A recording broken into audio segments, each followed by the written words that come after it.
आखिर कैसे शुरू हुई एक कोयल और एक मासूम लड़की और स्वयं महादेव की कहानी।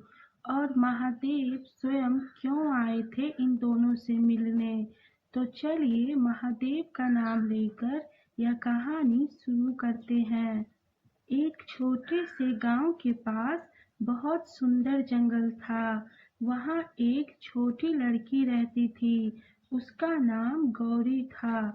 गौरी को पेड़ों और पक्षियों से बहुत प्यार था।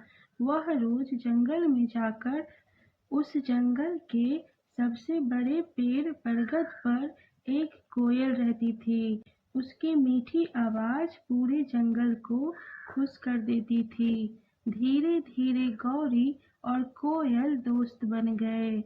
गौरी रोज मुस्कुराकर कोयल से कहती, कोयल तुम्हारा गाना बहुत सुंदर है।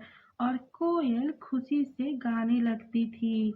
सब कुछ हंसी खुशी चल रहा था। लेकिन एक दिन कुछ लोग मशीन लेकर जंगल में आए। उन्होंने पेड़ों पर जानवर डरने लगे। हवा भी शांत हो गई। गौरी भाग कर मशीन वाले आदमी के पास गई और बोली, इन पेड़ों को मत काटो, ये पक्षियों का घर है। लेकिन उसकी बात किसी ने नहीं सुनी। अगली सुबह मशीनों की तेज आवाज गूंज उठी। एक बड़ा पेड़ गिर पड़ा, फिर दूसरा, फिर तीसरा। कोयल डर कर अपने घोंसले की ओर उड़ने लगी। लेकिन तभी उसका बरगद का पेड़ भी काट दिया गया। घोंसला नीचे गिर पड़ा और अंडे टूट गए। और कोयल टूटे हुए घोंसले के पास बैठकर अपने टूटे हुए अंडे को देखकर रोने लगी। अब तेज बारिश भी शुरू हो गई, जैसे मानो कोयल के आंसू ही बारिश बनकर जमीन पर गिर रहे हों। आसमान से भी कोयल का दर्द नहीं देखा जा रहा हो। कुछ देर बाद वहां गौरी भी पहुंची। वो कोयल को देखकर जोर जोर से फूट फूट कर रोने लगी। गौरी ने आसमान की ओर देखा और कहा, महादेव, अगर आप सच में हो तो इस जंगल को बचा लीजिए। उसी क्षण आसमान में तेज बिजली चमकी।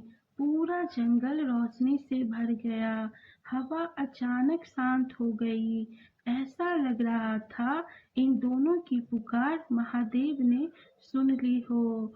गौरी और कोयल ने देखा, उनके सामने स्वयं महादेव खड़े थे। उनकी जटाओं से गंगा बह रही थी। हाथ में त्रिशूल था और आंखों में अपार करुणा। गौरी डर गई, लेकिन महादेव मुस्कुराए और बोले, जो प्रकृति से प्रेम करता है वह मेरे सबसे करीब होता है। गौरी और कोयल धीरे धीरे महादेव के पास आकर बैठ गई। महादेव ने अपना त्रिशूल धरती पर रखा। अचानक सूखी जमीन हिलने लगी। कटे हुए पेड़ों की जगह नए पौधे उगने लगे। सूखा जंगल फिर से हरा होने लगा। जानवर वापस आने लगे। नदियां बहने लगी। हवा फिर से शुद्ध हो गई। गौरी और तभी महादेव ने कहा, पेड़ सिर्फ प्रकृति नहीं, जीवन है। यह कहकर महादेव अंतर्ध्यान हो गए। कुछ महीनों बाद वही जंगल फिर से सुंदर बन चुका था।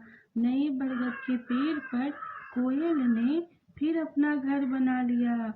सुबह होते ही उसकी मीठी आवाज पूरे जंगल में गूंज उठी।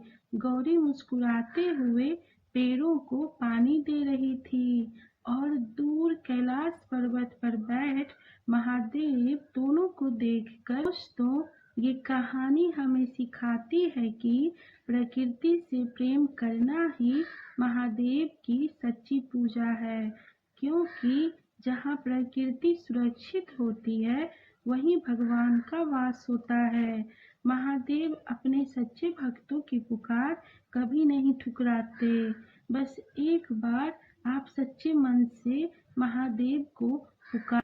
हमें उम्मीद है यह कहानी आप लोगों को महादेव और प्रकृति के और भी करीब ले गए होंगे। अगर यह कहानी पसंद आई हो तो एक लाइक, शेयर, सब्सक्राइब जरूर करें। इस कहानी को सुनने के लिए आप सभी का दिल से धन्यवाद।